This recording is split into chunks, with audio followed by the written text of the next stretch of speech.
Hi, good morning. Thank you for watching Amir Shakil 5858. I am Amir Goodnam.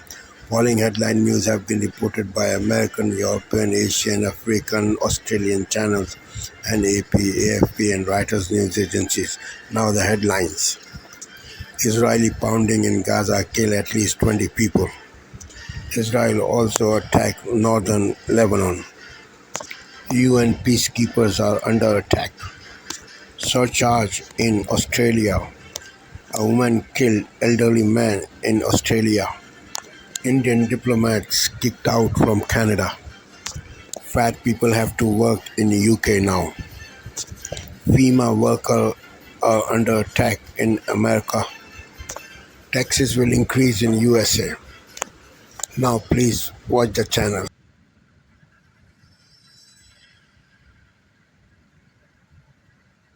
Tonight, all eyes on a critical battleground in the race for the White House as our latest polling shows a dead heat. Just 22 days until the election, Kamala Harris and Donald Trump holding events in Pennsylvania. The vice president reaching out to black voters and her campaign seizing on remarks from the former president about using the military to go after the, quote, enemy within. Harris calling in big names like Bill Clinton when he told us about his own concerns about a, quote, honest count. Also tonight, new images of the devastation from Hurricane Milton. The barrier island in Florida totally transformed by surge and sand. Plus, the North Carolina man under arrest accused of threatening FEMA workers responding to Hurricane Helene. Hezbollah launching its deadliest attack on Israeli soil since the escalation last month. The powerful American defense system on its way tonight. Our NBC News exclusive, the two men who were shot and survived at Donald Trump's rally in Butler, Pennsylvania, speaking out for the first time. The new video of the men being struck and the anger they feel at the Secret Service. New lawsuits against Sean Diddy Combs, including one with an alleged teen victim. And the historic launch, the mystery NASA hopes to solve on Jupiter's icy moon. This is NBC Nightly News with Lester. Tonight, America decides. With 3 weeks until Election Day, both candidates campaign in the Keystone State of Pennsylvania. A man under arrest, accused of threatening FEMA workers delivering aid in North Carolina, forcing the crews to relocate, hampering recovery efforts. Any strike element, this is Chaos 4-6. Is this the future? Yes, sir, it absolutely is. And tonight's Eye on America. The U.S. military harnesses groundbreaking innovations to prepare for a new era of warfare. Gives me chills thinking about it. Not your grandfather's 101st. Nope, definitely not. The CBS Evening News starts now.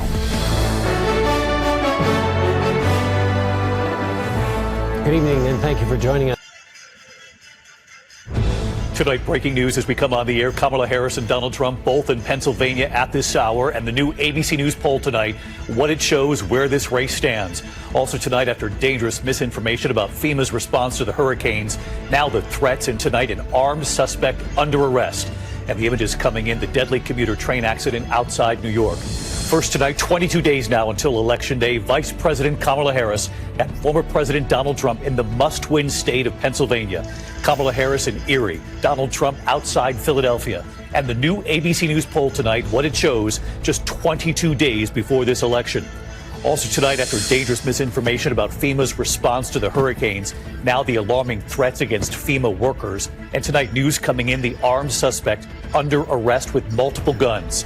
The chilling video of a deadly home invasion, a husband killed, the wife attacked. Two suspects seen on a doorbell camera dressed as utility workers, claiming they were investigating a gas leak, what authorities say they then did. Tonight, new accusers coming forward against Sean Diddy Combs, including one man who claims he was assaulted when he was just 16. Tonight, the two young girls killed while hiking, one of their phones with key evidence, according to authorities. And investigators now say the defendant confessed more than 60 times behind bars. Tonight, how many jurors have just been selected? Tonight, the U.S. deploying 100 U.S. troops to Israel to help operate a new missile defense system as Israel prepares to retaliate against Iran. Back here in the U.S. tonight, the images coming in of that deadly commuter train accident, a tree falling onto the train outside New York City. At least one dead, many passengers injured. SpaceX tonight with a spectacular first-of-its-kind landing. Also, the suspect who tried to steal multiple planes. The major change in the weather could it bring the first frost of the season, and you'll see the pandas coming to America. From ABC News World Headquarters in New York, this is World News Tonight. Ted Cruz. Senator, welcome back. You've got your own tough race. I think you might set a record in terms of the amount of money thrown against one candidate. We'll talk about your race.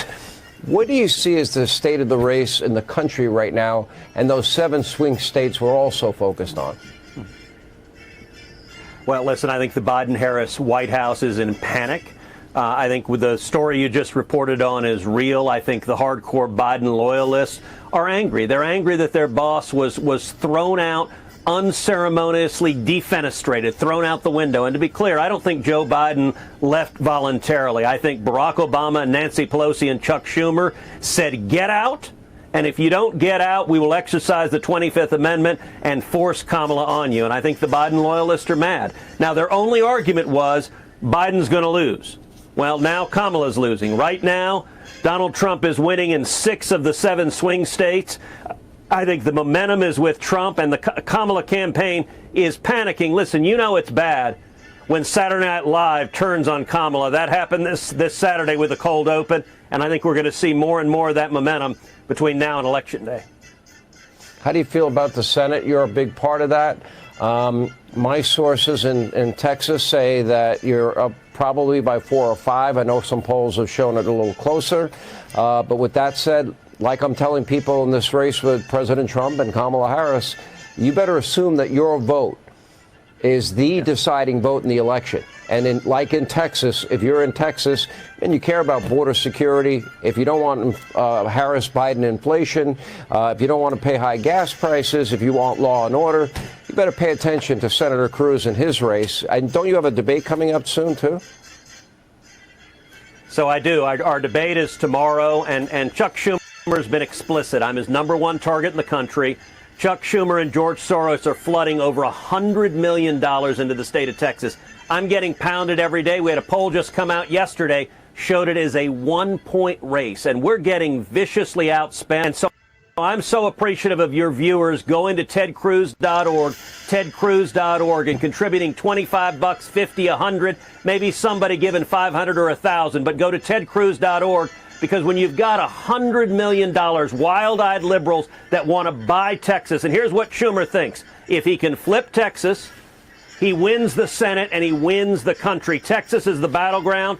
My opponent, Colin Allred, is a hard-left Kamala Harris clone. He voted 100% with Nancy Pelosi his first 4 years in the House. He voted 100% with Joe Biden from 2021 to 2023, and yet $100 million on the other side is dangerous. So please come to tedcruz.org, tedcruz.org. I need your help and support at tedcruz.org. Well, let me ask you, what are his if 100% you're supporting Harris and Biden? I'm having a hard time understanding, because Texas has been bearing the brunt of the illegal immigration and open borders policy of the border czar, Kamala Harris. I'm trying to understand why. Because didn't he have some things to say about open borders himself that he didn't seem to have a problem with it a couple of years ago, did he? Look, Colin Allred is doing what Kamala Harris is, which is lying like crazy, and $100 million. If there is one thing you can count on every election cycle, it's the countless headlines about black voters shifting to Donald Trump. It's the train that's never late.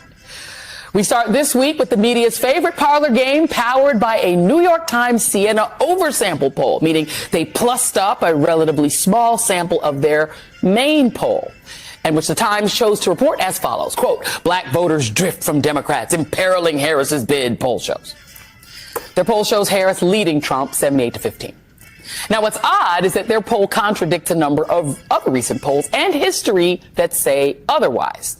A Howard University poll from September shows Harris leading Trump among black voters in swing states 82-12. A CBS YouGov poll released just a day after the New York Times showed Harris leading Trump 87-12 among black voters. The debate about black voters also got a turbo boost from former President Barack Obama's message to men, and black men in particular, who might have hang-ups about voting for a woman.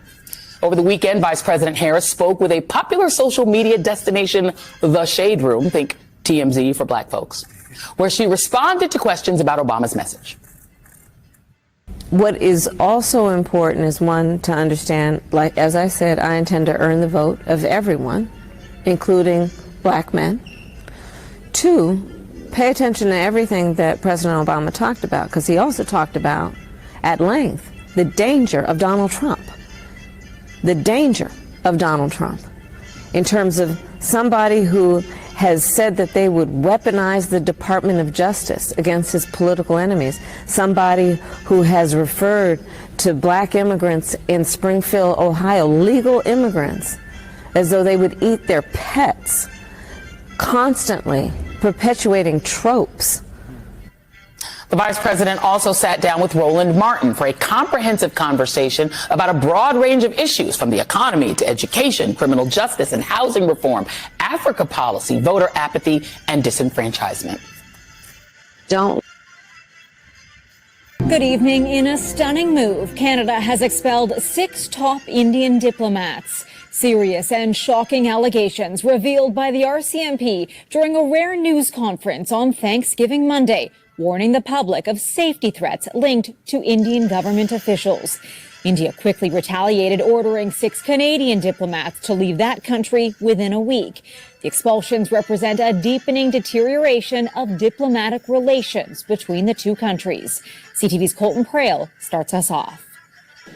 Canada has told 6 Indian officials to leave the country, claiming they're connected to a targeted campaign of violence and intimidation against Canadian citizens. It is obvious that the government of India made a fundamental error in thinking that they could engage in supporting criminal activity. In a rare public announcement, the RCMP says it has evidence tying Indian officials in Canada to multiple homicides, extortions, and the use of gangs to target members of the South Asian community. But neither the RCMP nor the government would say how many Canadian deaths they're investigating. Investigations have revealed that Indian diplomats and consular officials based in Canada leveraged their official position to engage in clandestine activities. It's the latest increase in tensions between the two countries that have been escalating since Prime Minister Justin Trudeau accused the Indian government of being involved in the killing of Hardeep Singh Nijjar, a prominent Sikh independence activist who was shot outside a BC Gurdwara. My grandmother passed away last month, and we've been cleaning out her apartment. My mother had been, going through her things and sending out text pictures of things, and we've been dispersing what she had left. She was not a pack rat, so it was a very big surprise to find this. And that was the first time that I had seen the biscuit. Along with the biscuit was a note that said it was from 1940. My grandmother would have been 6 years old by then, so that would make it 84 years old now. We were able to figure out that it belonged to my grandmother's brother's first wife's grandmother. We think that this was likely from her last batch, and they wanted to save it and preserve it. It smells like really old ice, and it's pretty much rock hard frozen. We haven't thawed it out, so we're not about to do that. We've just been having a lot of fun, just kind of going through family history and thinking about my great uncle and then my grandmother. My mother has the biscuit, and it lives in the freezer. That's the only plan we have right now, and I think it's going to stay that way. We're definitely not going to eat it. Well, thank goodness for that. But it kind of looks like somebody has been eating it. There's a bit of like a chip taken out of it. They say, oh no one ate it. It was just a crumb. But we'll see. On this Monday night, the RCMP's damning accusations against India's government. The evidence brought to light by the RCMP cannot be ignored. The dozens of alleged violent crimes committed in Canada. For us as Sikhs, that's not a surprise. The targets and India's tit-for-tat response. Israel's new deadly strikes on hospital grounds in central Gaza. And on a Christian village in Lebanon. Plus, Israel's growing calls for UN peacekeepers to leave Lebanon. And NHL player Nazem Kadri on stick-handling hate. There was a lot of adversity, especially as a young kid. How racism powered him forward at the rink. Global National with Donna Friesen. Reporting tonight, Nitu Garcha. Good evening. And this eagle. Not an eagle.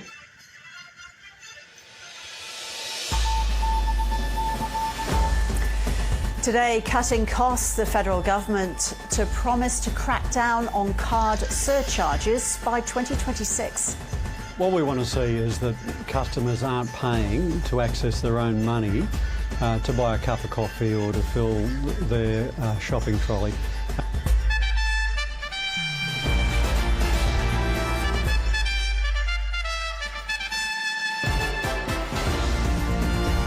Also ahead, airstrikes kill at least 21 people in Lebanon's north as Australians are urged to leave Israel. A woman charged with murder after the death of an elderly man south of Brisbane. WA sheep producers to get a federal funding boost to help them phase out live exports over the next 4 years. And veteran journalist and broadcaster George Negus dies at the age of 82.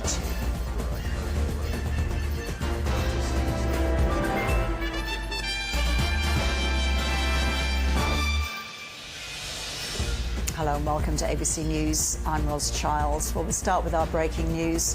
This hour, Australian journalist George Negus has died at the age of 82. In a statement, his family says he passed away peacefully, surrounded by loved ones, after a gracious decline from Alzheimer's disease, all the while with his trademark smile. The legendary journalist was a reporter on the ABC's This Day Tonight and 960 Minutes. He was also the first presenter of the ABC's Foreign Correspondent and the presenter of Dateline on SBS. His family says he was the greatest father, grandfather and partner there ever was. That news coming in just about 10 minutes ago. Debit card surcharges for customers using a card or a mobile phone to pay for products could be banned by 2026. The Albanese government says it'll implement the ban if it can guarantee consumers and small businesses would benefit from the move. Political reporter Isabel Rowe has more. Well, this...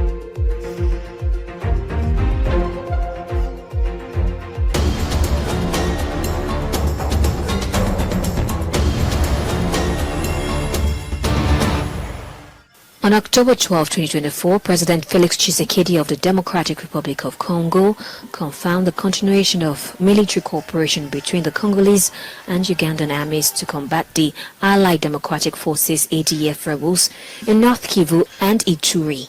This decision followed an evaluation meeting between military leaders from both countries. Joint operations initiated in November 2021 aim to dismantle the ADF, a group linked to the Islamic State and responsible for massacres in these regions. From April to September 2024, 52 ADF fighters were killed and 72 captured. Despite this collaboration, Uganda is accused of supporting the M23 rebels, also backed by Rwanda, creating tensions. The latest UN report claims Uganda facilitated meetings with M23 leaders, raising questions about its dual role in the region's instability.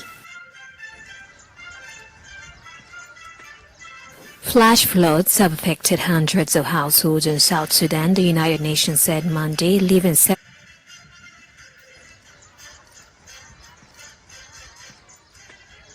Flash floods have affected hundreds of households in South Sudan, the United Nations said Monday, leaving several families without shelter and access to drinking water.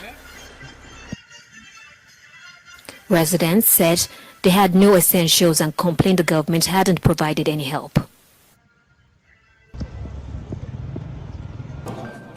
At least 21 people were killed in an Israeli airstrike on the village of Aitu in the north of Lebanon. The majority Christian village is far from the Hezbollah militant group's main areas of influence in the south and the east. The Israeli military has not yet commented, and it is so far unclear what the target of the strike was. The Lebanese government says more than 1.2 million people have been displaced so far as a result of airstrikes and Israel's ground invasion in southern Lebanon, which Israel says is targeting Hezbollah. In Gaza, an Israeli strike on a hospital courtyard triggered a fire at a tent camp that housed displaced Palestinians. At least 4 were killed and more than 24 had severe burns. The Al-Aqsa Martyrs Hospital was already struggling to treat a large number of people wounded in an earlier strike on a school-turned-shelter, which killed 20 people. Nigeria's soccer players said on Monday they will boycott their Africa Cup of Nations qualifying match in Libya after being stranded overnight at Al Abrak airport in what the team captain described as mind games. Authorities in Libya, however, denied it was sabotage. The Super Eagles are scheduled to play the second leg tie on Tuesday. The first leg, which Nigeria won 1-0 on Friday, involved similar accusations of sabotage from the Libyan team. The team captain, William Thirst Ekong, said the plane had been due to land in Benghazi airport but was diverted at the last minute to Al Abrak, some 220 kilometers away. The Libyan Football Federation said it regretted the flight diversion, adding it is essential to note that such incidents can occur due to routine air traffic control protocols, security checks or logistical challenges that affect international air travel, it said on X. Enough is enough. We can't take it anymore. The players say they are overworked and barely get time to recover. On Monday, in concert with Europe's domestic leagues, footballers filed a complaint against global football governing body FIFA over what they call an extremely busy calendar for the game. They complained to the European Commission in Brussels. The players' unions and the league have tried to engage with FIFA for many, many years. I think we sent 20 letters as leagues, through our representative body, European Leagues or World Leagues Association, more than 20 letters to FIFA without any concrete results. So we are in a situation where we have no other choice. Legal action is now the only option, really. The complaint comes after some of FIFA's rules on player transfers were declared non-EU compliant by a court. In the wake of the ruling, FIFA has called for a dialogue on transfer rules.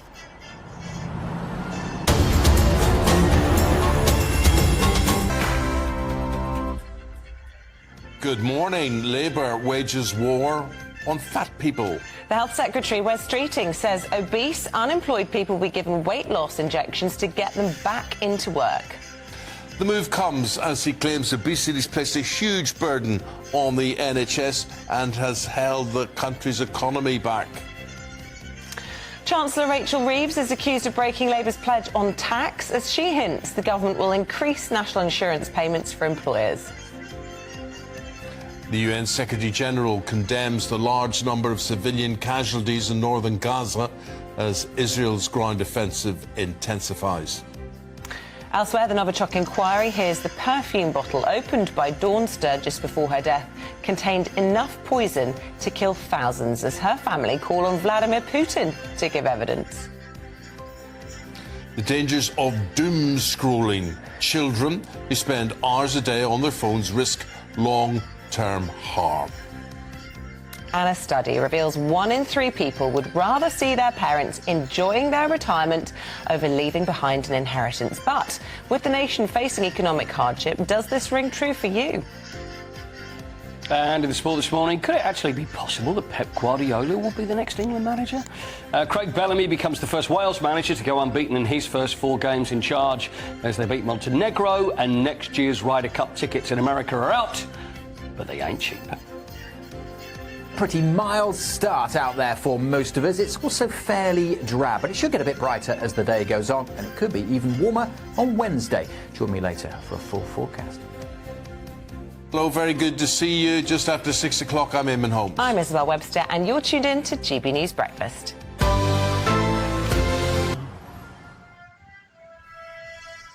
This is Asia Now. It's 12 p.m. in Singapore and Hong Kong, 9:30 in New Delhi, and 11 o'clock in Jakarta. I'm Rani Samtani. At this hour, a deepening diplomatic row between India and Canada. Prime Minister Justin Trudeau alleging a wider campaign by the Modi government against Sikh separatists as both countries expel each other's top diplomats. UN peacekeepers vow to stay put in Lebanon, defying Israeli calls to leave combat zones. This as Prime Minister Benjamin Netanyahu denies his military deliberately attacked the mission. And campaigning begins for Japan's upcoming general election. Political reform proving to be a crucial issue with less than 2 weeks before the country goes to the polls.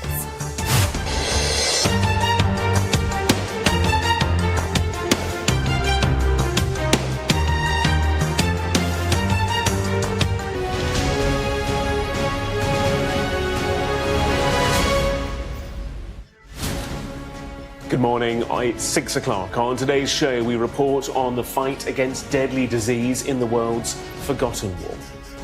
Plus, the end of the line for railcard prosecutions after a passenger wins a legal fight over a £1.90 ticket error. Plenty to come. It's Tuesday, the 15th of October. The children too weak to walk in Sudan's cholera crisis, with those displaced by war suffering most. This is the hidden front line in Sudan's war. There may not be bullets and bombs, but there are thousands of displaced people suffering from disease because of the state of collapse. Who was behind the riots? Sky News reveals the global network which fueled the summer unrest. P. Diddy accused of sexually assaulting a 16-year-old boy as 6 more alleged victims come forward. And Harry Wilson's penalty helps to make history for Wales as Craig Bellamy's unbeaten start as coach continues.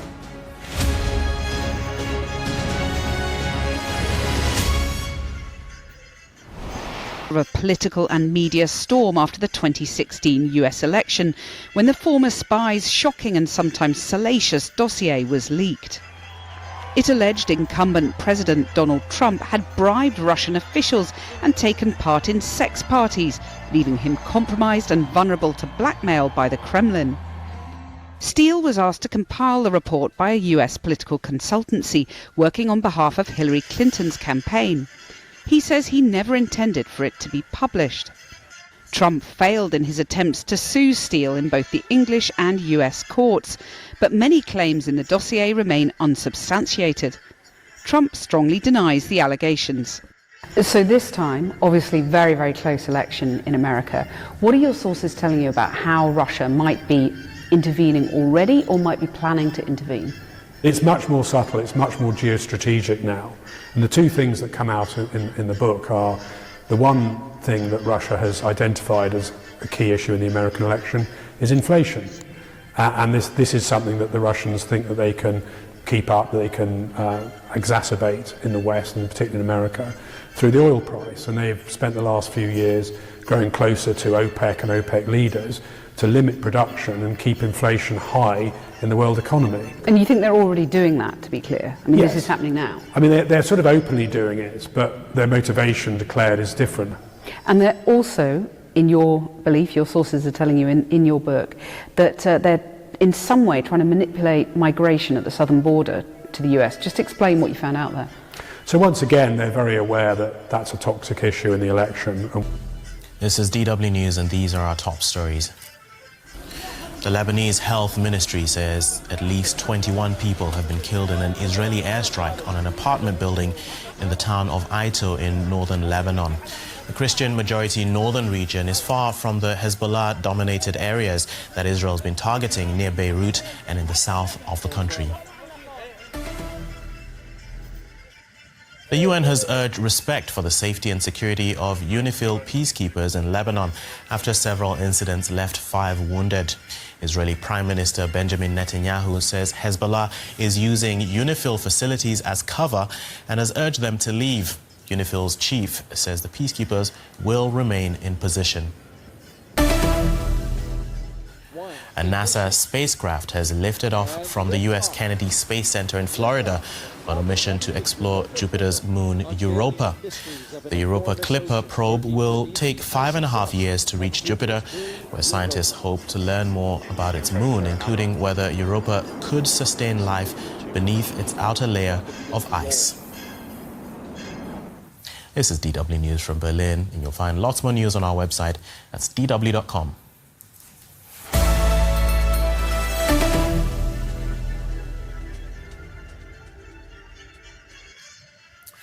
What's the point of UNIFIL? The UN interim force in Lebanon has been trying to keep the peace between Israel and Hezbollah since 1978, and they've received a fresh mandate following the war in 2006. Now, Israel's attacks on UNIFIL positions as it pursues its latest war against Hezbollah in Lebanon. Multiple Israeli strikes at eastern and southern Lebanon. There's also a rare deadly attack on the north of the country. The UN says its peacekeepers will remain in Lebanon. It's urging Israel to stop attacking them. Hello, welcome to TRT World. We're live in Istanbul. I'm Adnan Nawaz. Also on the programme.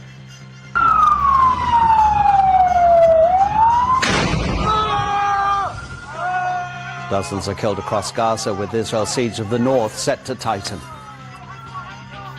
And a growing row between India and Canada. Both sides expelled diplomats over accusations of murder.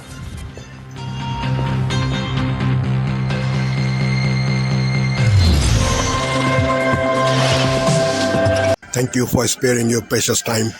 This is Amir Shakil. Have a good life. Bye-bye.